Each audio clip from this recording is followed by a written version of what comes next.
Hello ho! Aujourd'hui je vais vous parler des films de l'année 2021 qui m'ont marqué, qui m'ont déçu, qui m'ont... Je sais que j'ai un peu de retard mais bon...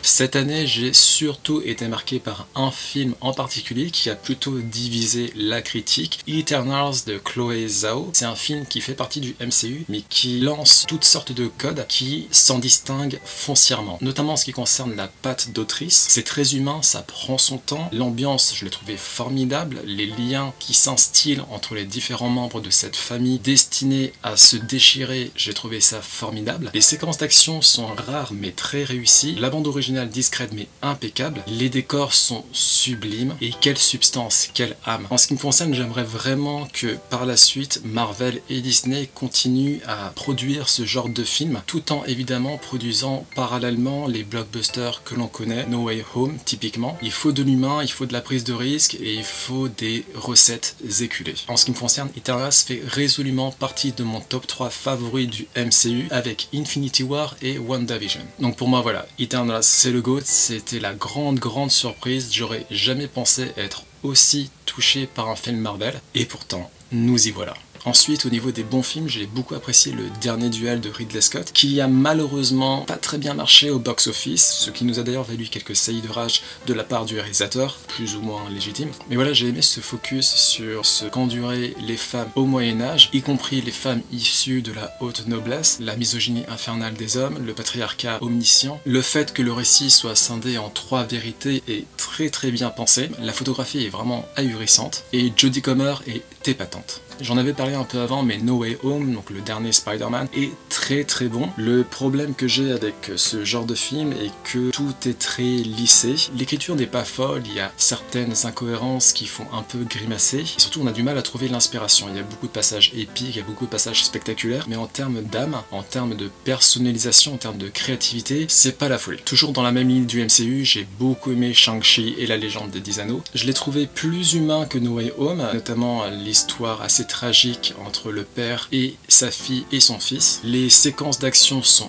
incroyables. En termes de chorégraphie, je n'avais jamais été aussi époustouflé depuis peut-être The Winter Soldier et Infinity War. Continue comme ça, s'il vous plaît. Cruella avec Emma Stone, très bon. Ça donne une vision assez humaine du Némésis des 101 Dalmatiens. Peut-être même trop humaine au final. Moi, ça ne m'a pas dérangé plus que ça. Les costumes, évidemment, sont incroyables. Le style de l'époque, les décors, tout a fait l'objet d'un travail assez méticuleux. Il y aura peut-être une suite, donc à voir si le personnage de Cruella va descendre en termes d'humanité et devenir la méchante que l'on connaît toutes et tous. Le Train de l'Infini, film qui adapte l'arc éponyme de Kimetsu no Yaiba, très réussi, ça fait vraiment un tabac au box-office. J'ai tout de même préféré la version anime avec 5-6 épisodes, il me semble, qui sont sortis, car elle était plus méticuleuse, elle était plus approfondie, et cela dit, vu le succès du box-office, je comprends que Ufotable ait décidé d'une sortie cinéma. Godzilla vs Kong, le parfait blockbuster, ça nous donne ce que ça promettait, c'est-à-dire des séquences de casting incroyables, très spectaculaires, on en prend plein la vue, que l'on soit pro Godzilla ou pro King Kong. J'ai beaucoup aimé, alors ça va pas plus loin, c'est très banal, c'est très basique en termes de trame. Au-delà de Godzilla et de Kong, les personnages secondaires sont inintéressants au possible, mais ce n'est pas très grave. Quand on va voir un film qui s'appelle Godzilla vs Kong, on va le voir parce qu'on veut voir Godzilla se taper contre Kong, et en l'occurrence c'est très réussi. Justice League, le master cut de Zack Snyder, j'ai adoré. De base, c'était pas vraiment un film DCU qui m'avait estomaqué. Blockbuster, popcorn, hosto vu, hosto oublié. Là, en revanche, on a du quasiment 4 heures, il me semble, de film. Ça n'a plus rien à voir avec la version première, qui a été vraiment charcutée, on peut le dire. Là, on a un format 4/3 qui est très abouti, qui est très poussé, la photographie très singulière. Tous les personnages bénéficient d'un character building vraiment solide, ce qui fait que l'on s'attache à eux, contrairement à la première version. Les séquences d'action sont inspirées et on voit qu'elles ont fait l'objet d'un soin assez dense. Pour tout vous dire, ça m'a même donné envie de voir la master cut de Batman v Superman, sachant que j'avais détesté la première version, je m'étais littéralement endormi en pleine séance ciné, j'en pouvais plus. Mais des échos que j'ai pu avoir, cette master cut vaut le coup d'être revu, et si c'est pour avoir un résultat aussi spectaculaire que la master cut de Justice League, je vais tenter. Don't Look Up, film exclusif sur Netflix, j'ai beaucoup aimé, c'est très catastrophique, ça peut paraître grossier par moment, et pourtant lorsqu'on fait le parallèle avec notre réalité, avec notre société, on ne peut s'empêcher de penser que ce n'est pas si ironique, si burlesque que ça. La société humaine dans son ensemble a malheureusement la fâcheuse tendance à regarder ailleurs dès lors qu'un problème majeur commence à s'installer à même ses pieds. Tant que ça ne nous concerne pas immédiatement, tant qu'on peut manger à notre faim, acheter notre petite baguette, bon, à la fois très drôle, très cynique et très noir. Scream, le reboot, remaster, je sais plus comment ils appellent ça, peut-être l'une des meilleures surprises de l'année pour moi. Les codes de l'horreur sont plutôt bien respectés, quelques surprises, les personnages sont assez attachants, retour du casting principal bien évidemment. Tout a été fait pour faire de ce Scream un retour dans les règles de l'art. Belle de Mamoru Hosoda, soit le réalisateur de Summer Wars, Mirai ma petite sœur, Le garçon et la bête, La traversée du temps. J'ai beaucoup aimé, c'est une revisite du conte de La Belle et la Bête, très touchant, très émouvant, bonne bouffée d'énergie et de fraîcheur, tout en évoquant des thèmes parfois lourds, parfois douloureux. Si vous êtes adepte du maître, foncez le voir. Harshin of the North, donc c'est le film qui est inspiré des dramas Kingdom. Il fait le pont entre la deuxième saison et la future troisième saison. Très très bon, encore une fois, rappelons qu'il s'agit d'un zombie apocalypse en pleine dynastie coréenne. La réalisation est toujours d'aussi haute volée et on s'attache rapidement au personnage de Harshin et sa tragique destinée à même les landes coréennes. Black Widow, moi j'ai aimé. Je sais qu'il a déçu certains fans qui s'attendaient à avoir un Nemesis en particulier être adapté en tant que tel, sauf qu'il y a eu quelques libertés scénaristiques qui ont été faites. Moi en l'occurrence, j'ai pas lu les comics, donc ça me fait ni chaud ni froid. J'ai beaucoup aimé le fait que l'on creuse le passé de Natasha Romanoff. Je me suis plus ou moins attaché à sa famille de cœur. J'aurais simplement voulu que sa mort et que le deuil de sa mort soit évoqué dans ce film-là. Au final, il s'agit plus d'un film backstory, un film origine de Natasha, plutôt qu'un film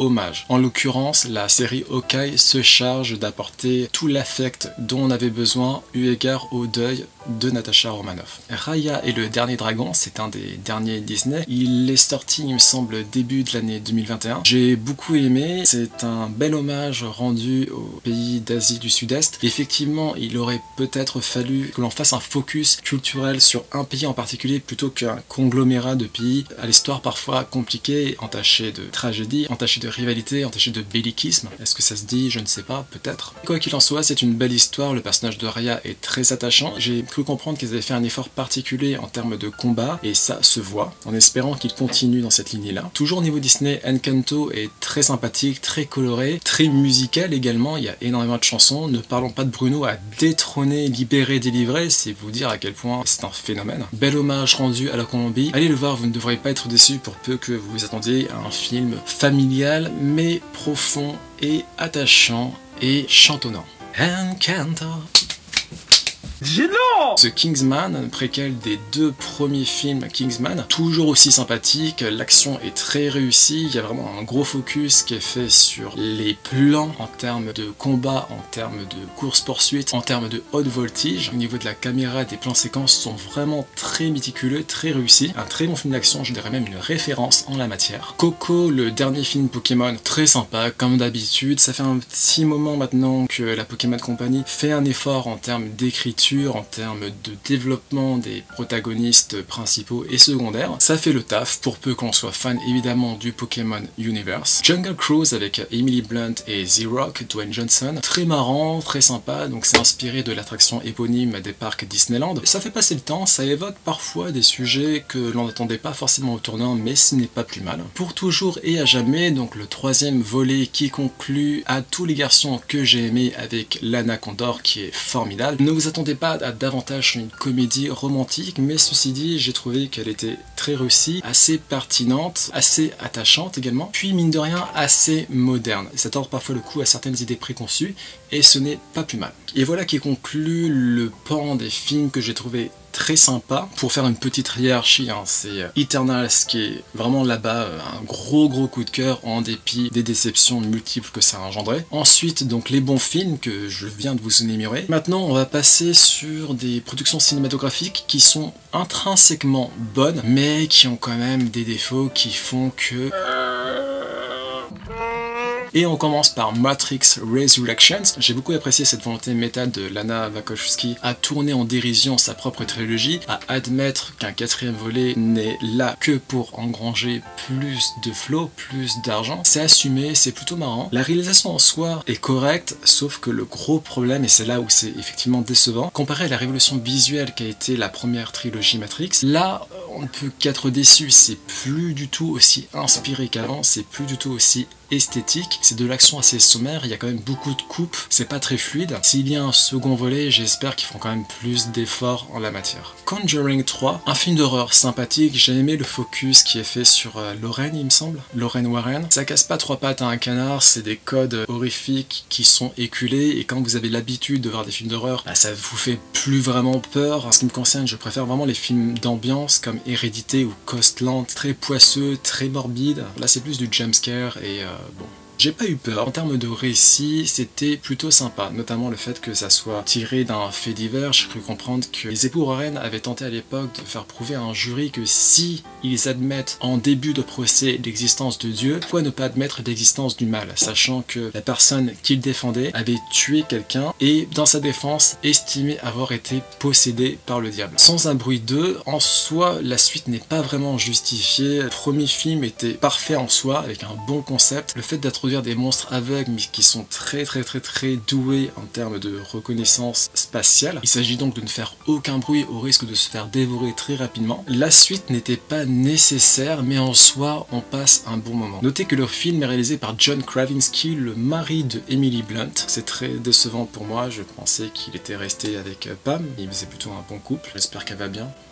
Luca de Pixar, très sympa mais très classique, vraiment le méchant est tellement banal, vraiment pour le coup ça va pas au-delà de ce que ça propose, c'est assez rare pour les films Pixar Disney, on a l'impression vraiment que ça se destine purement à un public non seulement familial mais vraiment enfantin. Les enfants vont adorer, les adultes moins. Gucci de Ridley Scott, plutôt sympathique, assez morbide dans la mesure où il est inspiré d'un fait divers centré sur l'assassinat de l'héritier Gucci, quelques grosses longueurs ceci dit, comme d'habitude avec Ridley Scott, belle photographie, moins inspiré que le dernier duel à mon sens, mais ça se laisse voir et c'est assez intéressant d'avoir cet aperçu du milieu de la mode sans le moindre membre de la famille Gucci, c'est quand même dur.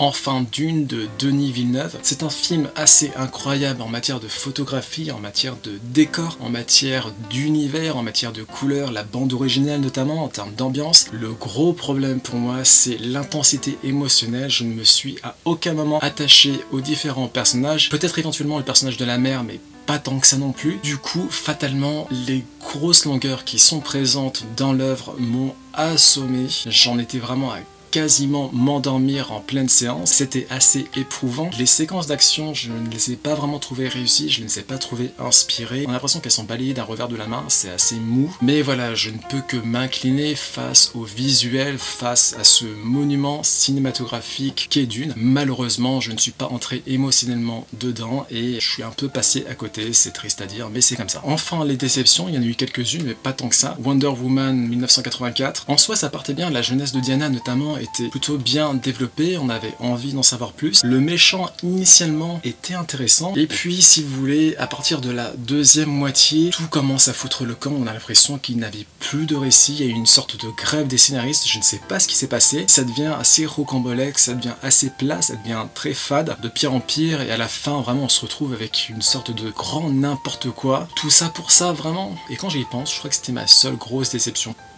Voilà. Qu'est-ce qui va nous attendre pour 2022? Alors en termes de très gros films, je pense que Jurassic World Dominion va rafler le box-office, plus que Doctor Strange and the Multiverse of Madness, pour la simple et bonne raison qu'on réunit le casting, le trio principal du premier Jurassic Park, donc évidemment tout le monde va se ruer pour voir le film. Et le premier opus Jurassic World, j'avais beaucoup aimé, ça touchait pas mal sur l'aspect nostalgique. Le deuxième opus, j'ai détesté, j'ai trouvé ça nul, plat, éclaté, en espérant que le troisième opus fasse l'objet d'un soin assez particulier et un peu de dramaturgie si vous pouviez, mais bon, on va pas non plus demander la lune. Black Panther 2 risque de faire beaucoup de dégâts également, il me semble qu'il sort fin 2022. Avatar 2, pour peu qu'il ne soit pas encore reporté. Alors après, est-ce qu'il y a encore des personnes qui l'attendent? Cela étant dit, le premier Avatar a longtemps été le premier film le plus vu de l'histoire du cinéma avant d'être détrôné par Endgame. Allez savoir, il va peut-être recréer la surprise, en espérant qu'il n'impose pas à nouveau la 3D, s'il vous plaît. Pire erreur de l'industrie cinématographique ever. Quelle catastrophe, quelle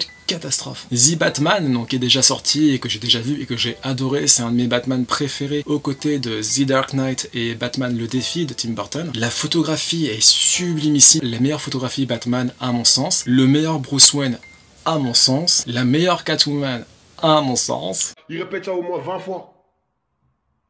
Tu le dis une fois, c'est bon normalement, et les gens ils ont compris. La bande originale. Oh là là là là là. Quelques longueurs, mais si vous voulez, c'est le risque. Et c'est ce que j'aime beaucoup avec la Warner Bros. Autant le DCU, pour l'instant, c'est foiré, même s'ils veulent encore continuer. Il va y avoir Aquaman 2, il va y avoir Flash 2. Mais voilà, ils ont vraiment beaucoup de mal à faire un équivalent du MCU. Autant au niveau des prises de risque, au niveau des films one-shot, c'est généralement très réussi. Il y a quelques années, on a eu The Joker, maintenant The Batman. Et c'est ce que je veux, si vous voulez, avec Marvel, qu'ils prennent également ce risque-là, faire des films qui vont parfois à l'encontre des attentes, mais qui, en termes de substance, en termes d'âme, en termes d'inspiration, sont assez incroyables. Pour moi, Eternals fait partie de ces films-là. J'espère simplement que Disney ne va pas être échaudé par les critiques, parce qu'il en a quand même eu pas mal, et se décider en gros à faire des blockbusters typiques. Ça serait à mon sens catastrophique sur le moyen long terme. Du moins en matière d'art au sens noble du terme. Et c'est à peu près tout, il me reste juste les mangas de l'année 2021 m'ayant marqué, et j'en aurai enfin fini avec cette année. N'hésitez pas à me dire ce que vous avez pensé de ce format. Je vous fais de gros bisous, prenez soin de vous, ciao ciao.